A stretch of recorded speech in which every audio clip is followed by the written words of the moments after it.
तो hello friends, कैसे हो आप सब। उम्मीद करता हूँ आप सब एकदम खैरियत से होगे। तो स्वागत है आपका फिर से हमारे चैनल एग्री पाठशाला में। तो आज की वीडियो में आपके लिए लेकर आया हूँ बीएससी ऑनर्स एग्रीकल्चर के principles of organic farming and precision farming के टॉप 25 ऑब्जेक्टिव टाइप क्वेश्चंस, जो कि आपके एग्जाम के लिए काफ़ी ज़्यादा इंपॉर्टेंट हैं। 2 वीडियो में ऑलरेडी सब्जेक्ट की बना चुका हूँ, तो ये इसका तीसरा पार्ट है। तो और अगर आपको इसकी पीडीएफ चाहिए तो आप हमारे टेलीग्राम चैनल को ज्वाइन कर सकते हैं, जिसका लिंक डिस्क्रिप्शन बॉक्स में है। तो चलिए इस वीडियो की शुरुआत करते हैं। इसका पहला क्वेश्चन है, जैविक खेती में सर्वाधिक मात्रा में कौन सा पोषक तत्व उपलब्ध कराया जाता है। तो इसका आंसर रहेगा ऑप्शन नंबर ए, नाइट्रोजन। यानी जैविक खेती में सर्वाधिक मात्रा में नाइट्रोजन उपलब्ध कराई जाती है। जैविक खाद जैसे F Y M, vermicompost और ग्रीन मैन्योर से मुख्य रूप से नाइट्रोजन मिलती है। अगला question, national project on organic farming NPOF was launched in which year, यानी राष्ट्रीय जैविक खेती परियोजना किस वर्ष शुरू हुई थी। तो इसका आंसर आएगा ऑप्शन नंबर बी, 2004। NPOF 2004 में शुरू हुई थी ताकि देश में प्रमाणित जैविक खेती को बढ़ावा मिल सके। अगला क्वेश्चन है, which bio fertiliser is mainly use for rice cultivation, यानी धान की खेती में मुख्य रूप से कौन सा जैव उर्वरक उपयोग होता है। तो इसका आंसर आएगा option number B, azolla. Azolla धान की खेती में नाइट्रोजन फिक्स करता है और जैविक खेती में लाभदायक है। अगला क्वेश्चन है, which is not an organic input, यानी निम्न में से कौन सा जैविक खेती का इनपुट नहीं है। तो इसका आंसर रहेगा option number B, chemical urea. Urea रासायनिक उर्वरक है, जैविक खेती में प्रयोग नहीं होता। अगला क्वेश्चन है, which is the first state to become fully organic in India, यानी भारत का पहला पूर्ण जैविक राज्य कौन सा है। तो इसका आंसर रहेगा ऑप्शन नंबर ए, सिक्किम। सिक्किम 2016 में भारत का पहला पूर्ण जैविक राज्य घोषित हुआ। अगला क्वेश्चन है, which certification agency works for organic farming in India, यानी भारत में जैविक खेती के लिए प्रमाणन एजेंसी कौन सी है। तो इसका आंसर रहेगा ऑप्शन नंबर ए, अपेडा। अपेडा इसकी फुल फॉर्म है agricultural and processed food products expert development authority, यानी भारत में ऑर्गेनिक प्रोडक्ट्स का प्रमाणन करता है। अगला क्वेश्चन है, which farming reduce use of chemical pesticide, यानी किस खेती में रासायनिक कीटनाशकों का प्रयोग सबसे कम होता है। तो इसका आंसर रहेगा ऑप्शन नंबर ए, ऑर्गेनिक फार्मिंग। जैविक खेती में नीम, ट्राइकोडर्मा जैसे बायोपेस्टिसाइड्स का प्रयोग होता है। अगला क्वेश्चन है, precision farming mainly focused on, यानी प्रिसीजन फार्मिंग मुख्य रूप से किस पर ध्यान देती है। तो इसका आंसर रहेगा option number B, input optimisation. Precision farming का मुख्य उद्देश्य पानी, उर्वरक और कीटनाशक का सही मात्रा व सही जगह पर प्रयोग करना है। अगला क्वेश्चन है, विच technology is the backbone of precision farming, यानी प्रिसीजन फार्मिंग की रीढ़ किस तकनीक को माना जाता है। तो इसका आंसर है option number B, GPS and GIS। GPS global positioning system और GIS geographical information system precision farming की नींव है। अगला क्वेश्चन है, वेरिएबल रेट टेक्नोलॉजी यानी VRT इज एसोसिएटेड विद, यानी वेरिएबल रेट टेक्नोलॉजी किससे संबंधित है। तो इसका आंसर है option number B, precision farming. BRT मशीनें खेत की जरूरत के अनुसार अलग अलग मात्रा में खाद बीज डालती हैं। अगला क्वेश्चन है, which crop is most suitable for precision farming in India, यानी भारत में प्रिसीजन फार्मिंग के लिए सबसे उपयुक्त फसल कौन सी है। तो इसका आंसर है option number D, sugarcane. गन्ने में पानी व पोषण की जरूरत अधिक होती है, इसलिए प्रिसीजन फार्मिंग में ज़्यादा लाभ मिलता है।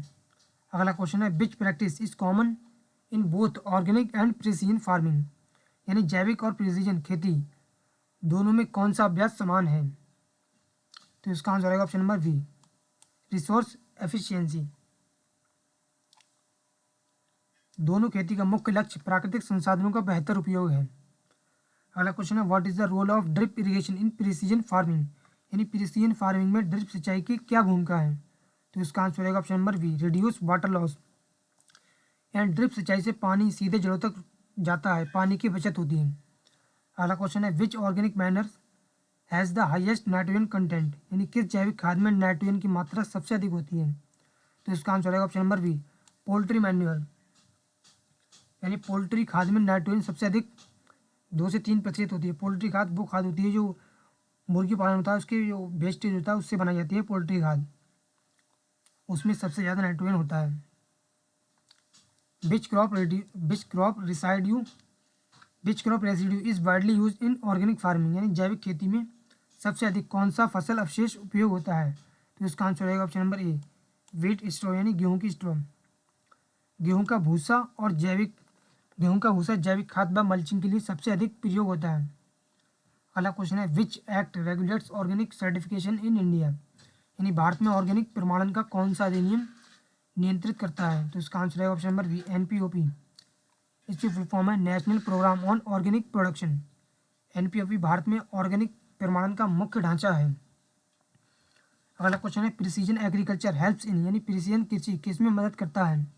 तो इसका आंसर है option number A, yield increase with less input, यानी प्रिसीजन फार्मिंग से लागत कम होती है और उत्पादन बढ़ता है। अगला क्वेश्चन है पंचगव्य इज प्रिपेयर्ड फ्रॉम, यानी पंचगव्य किससे तैयार होता है? तो इसका आंसर है option number A, cow milk, curd, ghee, urine and dung, यानी काउ यानी गाय का दूध, कर्ड दही, घी और यूरिन और उसका मूत्र और डंग उसका गोबर। पंचगव्य जैविक खेती में पौध वृद्धि प्रवर्तक के रूप में काम करता है। अगला क्वेश्चन है which precision farming tool is used for crop health monitoring, यानी फसल स्वास्थ्य निगरानी के लिए कौन सा प्रिसीजन उपकरण उपयोग होता है? तो इसका आंसर है ऑप्शन नंबर ए, ड्रोन्स। ड्रोन से एनडीवीआई कैमरे द्वारा पौधों की स्थिति जानी जाती है। अगला क्वेश्चन है which is not a principle of organic farming, यानी जैविक खेती का कौन सा सिद्धांत नहीं है? तो इसका आंसर है option number D, principles of mechanisation, यानी जैविक खेती के मुख्य सिद्धांत स्वास्थ्य, पारिस्थितिकी, न्याय और देखभाल है। अगला क्वेश्चन है in situ moisture conservation is mainly practice, यानी इन सीटू नमी संरक्षण मुख्यतः कहाँ किया जाता है? तो इसका आंसर है option number B, precision farming. Precision खेती में नमी का प्रबंधन मुख्य होता है। अगला क्वेश्चन है ऑर्गेनिक फार्मिंग रिड्यूस, यानी जैविक खेती किसे कम करती है? तो इसका आंसर है option number C, environmental pollution. जैविक खेती रसायनों के प्रयोग को हटाकर प्रदूषण को कम करती है। अगला क्वेश्चन है which precision farming technology is used for weed control, यानी प्रिसीजन खेती में खरपतवार नियंत्रण के लिए कौन सी तकनीक प्रयोग होती है? तो इसका आंसर हो जाएगा ऑप्शन नंबर ए, सेंसर बेस्ड स्प्रे। यह तकनीक केवल खरपतवार पर कीटनाशी का छिड़काव करती है। अगला क्वेश्चन है which of the following is an organic certification mark in India, यानी भारत में जैविक प्रमाणन चिन्ह कौन सा है? तो इसका आंसर है option number C, India organic. India organic logo भारत में जैविक उत्पादों का प्रमाणन चिन्ह है। अगला क्वेश्चन है प्रिसीजन फार्मिंग रिड्यूस, यानी प्रिसीजन खेती किसे कम करती है? तो इसका आंसर होगा option number B, resource wastage. Precision farming का मुख्य लाभ इनपुट की बचत और संसाधनों का कुशल उपयोग है। तो फ्रेंड्स ये थे कुछ बीएससी ऑनर्स एग्रीकल्चर 6 सेमेस्टर के principles of organic farming and precision farming के टॉप 25 ऑब्जेक्टिव टाइप क्वेश्चंस जो कि आपके एग्जाम के लिए काफ़ी ज़्यादा इंपॉर्टेंट हैं। तो अगर आपकी वीडियो पसंद आई तो इसको लाइक करना, कमेंट्स करना, शेयर करना और हमारे चैनल एग्री पाठशाला को सब्सक्राइब करना।